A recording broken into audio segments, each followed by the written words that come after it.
नमस्ते बच्चों, ये है संस्कृत खंड का 5वां पाठ आरूढ़ी श्वेत केतु संवाद। तो इसमें आरूढ़ी और श्वेत केतु दोनों की जो बातचीत हुई है उसी का यहाँ पे वर्णन किया गया है इसमें। तो इसका संदर्भ पहले हम देख लेते हैं। तो इसका संदर्भ है प्रस्तुत गद्यांश हमारी पाठ्य पुस्तक हिंदी के संस्कृत खंड के श्वेत केतु आरूढ़ी श्वेत केतु संवाद नामक पाठ से अवतरित किया गया है। इस अंश को छांदोग्य उपनिषद से संकलित किया गया है।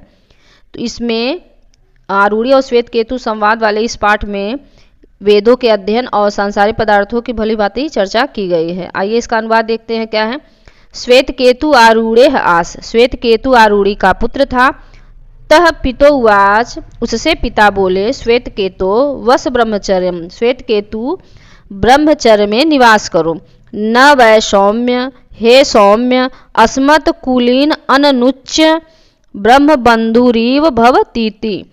तो हमारे कुल में, हे सौम्य, हमारे कुल में वेदों को पढ़ने वाला ब्रह्म बंधु के समान कोई नहीं हुआ। अर्थात यहाँ पे जितने भी पूर्वज हैं सभी ब्रह्म ज्ञानी हुए हैं। दूसरा है सह 12 वर्ष उपेत्य, वह 12 वर्ष तक उपेत्य माने उपनयन संस्कार करा के या गुरु के पास रहकर 24 वर्षान 24 सर्वान वेद अनदित्य महामना अनुचान माने, वह 12 वर्ष तक गुरु के समीप रहकर या उपनयन संस्कार करा के 24 वर्ष तक सभी वेदों को पढ़कर महान बल वाला और अहंकारी होकर, चाहे कह सकते हैं कि वेदों का ज्ञानी अपने को मानते हुए शांत होकर, स्तब्ध का अर्थ है जहाँ पे शांत होकर, आया मतलब आया है या लौटा है। वह 12 वर्ष तक गुरु के समीप रहकर या उपनयन संस्कार करा के 24 वर्ष तक सभी वेदों का अध्ययन करके महान मन वाला और गर्वित भाव से बोल सकते हैं। इसका मतलब अनुचान माने का या वेदों का अपने को ज्ञानी मानकर या अहंकारी होकर वह शांत होकर लौटा है। तह पितो उवाच, उससे पिता बोले, श्वेत केतु यन्नु सौम्य इदम, यन्नु का अर्थ है जो कि, सौम्य जो कि तुम, सौम्य इदम मतलब यह, जो कि तुम हे सौम्य, यह महान मन वाले, अनुचान माने मतलब अहंकारी होकर या वेदों का ज्ञानी मानते हुए स्तब्धोस्यूत मतलब शांत होकर लौटे हो। तम आदेशम प्राक्ष, उनसे आदेश पूछा। आगे है एन अश्रुतम श्रुतम, जो न सुना हुआ होता है वह सुन लिया जाता है या सुना हुआ हो जाता है। भवति अमतम मतम, जो असमझा हुआ होता है, मतम मतलब वह समझा हुआ हो जाता है। और अविज्ञातम विज्ञातम इति, जो ज्ञात नहीं है वो ज्ञात हो जाता है। कथम नु भगव, क्या, नु मतलब तुम्हारे, भगव माने गुरु जी ने, क्या तुम्हारे गुरु जी ने स आदेशो भवती, उस आदेश को समझाया या बताया।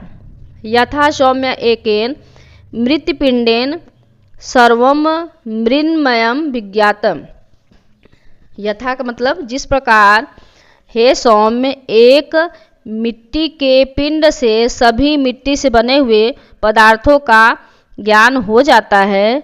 स्याद आचरम्बरम विकारी नाम ध्येयम, क्योंकि विकार केवल वाणी का है या विकार केवल नाम मात्र का है। मृत्यु के तेन एव सत्यम, मिट्टी तो केवल मिट्टी ही सत्य है।